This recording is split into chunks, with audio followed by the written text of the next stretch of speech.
Yellow yellow mga katigangers, balik na naman sa trabaho. Tapos na naman ang 2 araw na day off. Trabaho ulit. At balik sa oatmeal. At saka kumuha ako ng dessert. Malit lang yan. Ayan, malit lang yan. Namumula ang pisngi. At saka aking panulak ay yung brewed coffee. Nilagyan ko ng konting gato, half and half yung nilagay ko. Hindi ako naglalagay ng full milk.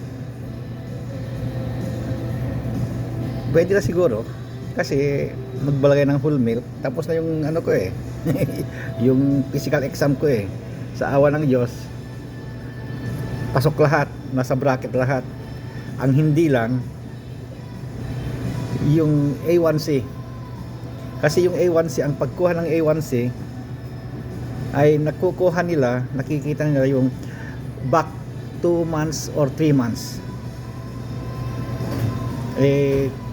Ang ceiling ko sana, ang bracket ko sa 3.5 to 5.6. Yun ang lumagpas.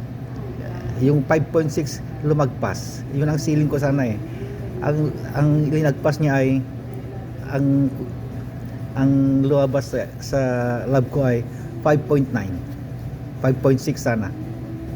May konti. Pero yun,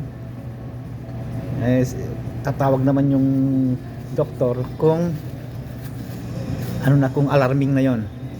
Ganun kalaki o na difference. 5.6 ang ceiling ko, ang lumabas sa aking lab ay 5.9. So may 0.3 na Okay, haluin na natin to para makakain tayo. Okay, mga katigang, para makatrabaho na. Bye bye.